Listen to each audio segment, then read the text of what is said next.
Exercice 15. Bonjour à tous et bienvenue au Salon des jeux vidéo de Toulouse. Nous vous proposons un débat aujourd'hui sur la violence des jeux vidéo que vous pouvez suivre en direct sur Paname FM en compagnie de spécialistes.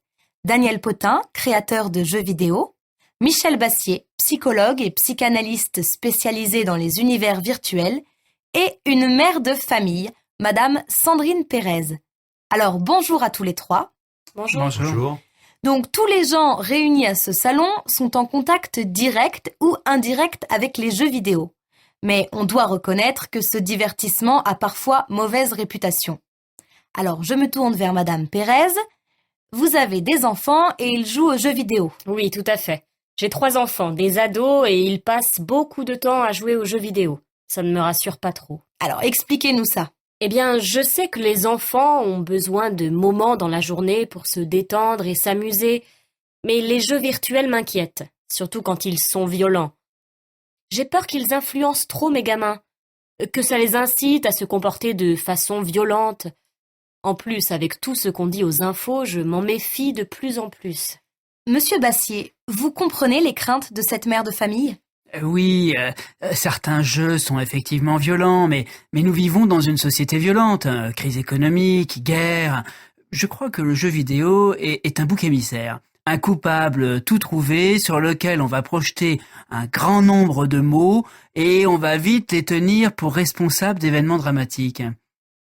C'est vrai que certains jeux sont parfois boycottés par les acheteurs parce que les médias en ont fait l'élément déclencheur de catastrophes du type fusillade dans les écoles par exemple. Vous pensez que c'est exagéré ? Ah oui, beaucoup de jeux sont moins violents que ce qu'on dit. Il y a souvent des parodies de violence en fait. Et ça, on s'en rend compte en jouant. Après, il faut que le jeu soit adapté à l'âge du joueur. Les éditeurs de jeux vidéo précisent bien sur les boîtes à quel âge on peut jouer à tel ou tel jeu.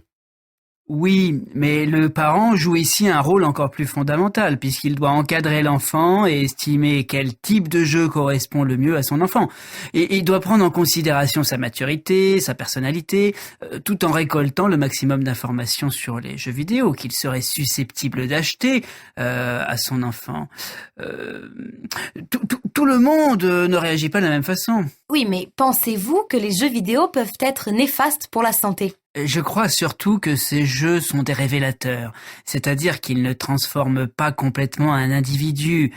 Ils peuvent en revanche mettre à jour un problème d'ordre psychique préexistant et qui n'est pas créé par le jeu en lui-même.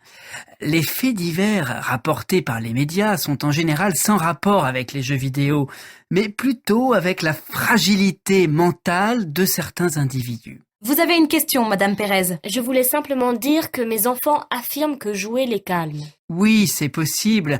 Il m'arrive d'utiliser les jeux comme outil thérapeutique pour certains de mes patients.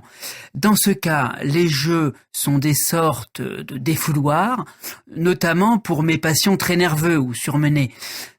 D'autre part, les jeux peuvent permettre aussi à certaines personnes très timides ou introverties de gagner confiance en elles.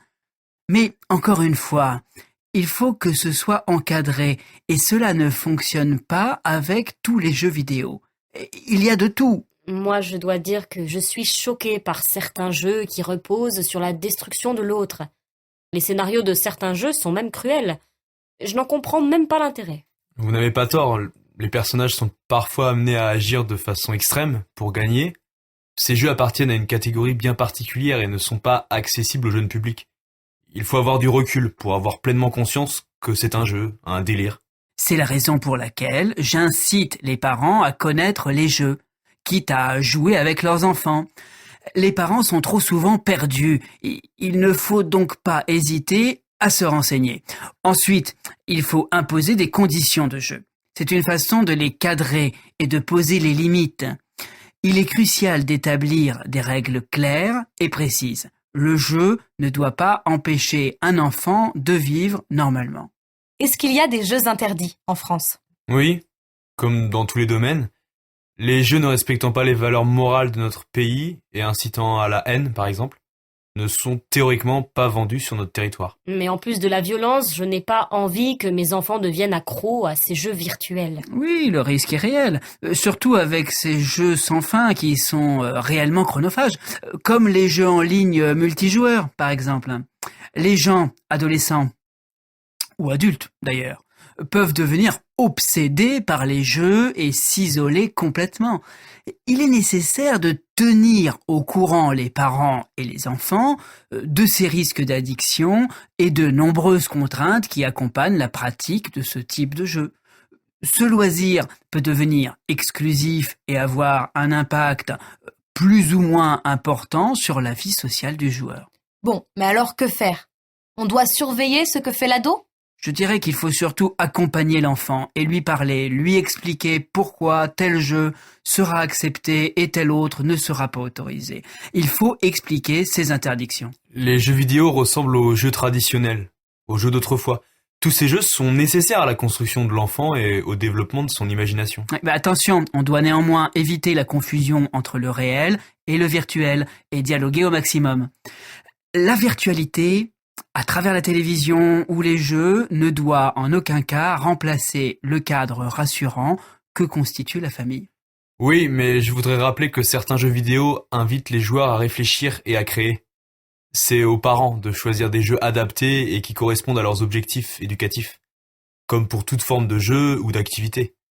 C'est ce qu'on fait du jeu qui va le rendre utile ou toxique.